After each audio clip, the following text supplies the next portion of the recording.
બનાસની સિંહણના જીતના પડઘા આખા ગુજરાતમાં ગુંજી રહ્યા છે। ત્યારે જ્ઞાનીબેનની જીતની ખુશીમાં કોંગ્રેસના કાર્યકરો અને લોકોએ ફુલહાર અને શાલ આપી અને સન્માન કર્યું અને જ્ઞાનીબેનનું મોઢું મીઠું કરાવ્યું।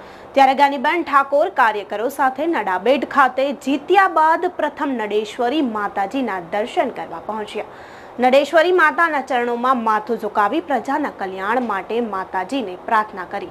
તો એ દ્રશ્યો પર નજર કરીએ જ્યાં જ્ઞાનીબેનનું ઉત્સાહભેર લોકો સ્વાગત કરી રહ્યા છે અને પ્રાર્થના કરી રહ્યા છે। જ્ઞાનીબેન તે દ્રશ્યો જોઈએ।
ત્યારે જ્ઞાનીબેને કોંગ્રેસ કાર્યકરો માટે મોટા ખુલાસાઓ કરતા શું કહ્યું તે પણ એકવાર જોઈએ।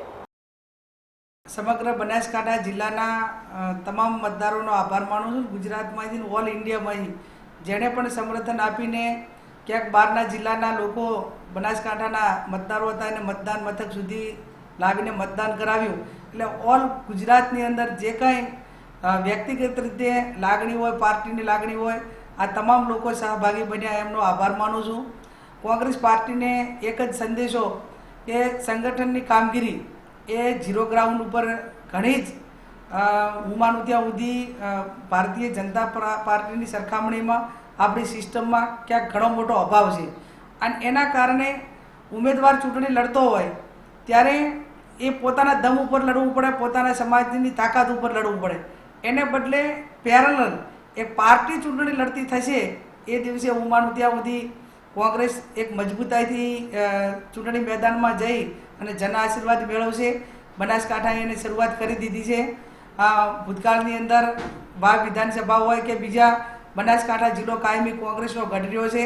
અહીંયા મતદારો કોંગ્રેસની સાથે છે, પણ ક્યાંક નાના મોટી સિસ્ટમનો અભાવ હોય, પક્ષ વિરુદ્ધના કામો જે કરતા હોય એ લોકોને જે પાર્ટીના પેલા નિયમ પ્રમાણે એને કોઈ સ્થાન ન હોવું જોઈએ આવું હું પોતે માનું છું। કેમ કે જે માણસ ખોટું કરે છે એને તમે ખોટાને કોઈ નાના મોટી સજા ન કરો અથવા તો એને પક્ષમાંથી દૂર ન કરો તો બીજા એનાથી પ્રેરિત થતા હોય છે અને પ્રેરિત થતા હોય છે એટલે દિન પ્રતિદિન પાર્ટીને નુકસાન થતું હોય છે।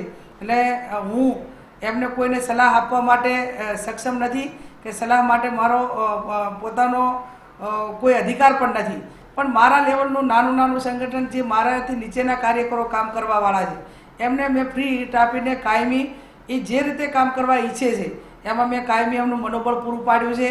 એ નાના મોટું કામ કહે તો પૂરેપૂરું કર્યું છે અને એક સિસ્ટમ માટેનું કામની સિસ્ટમ એ મારી કાયમી પાર્ટી માટેની એકબંધ રહી છે।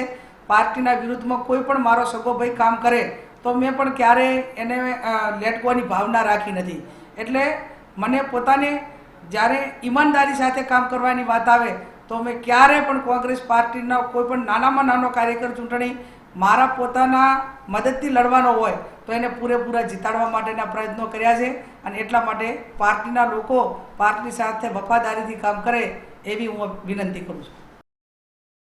તો જ્ઞાનીબેનના નિવેદન વિશે તમારું શું કહેવું છે તેમને કમેન્ટ કરી ચોક્કસથી જણાવજો તથા અમારી ચેનલ નિર્ભય ન્યૂઝને લાઇક, શેર અને સબસ્ક્રાઇબ કરવાનું ભૂલશો નહીં। આભાર।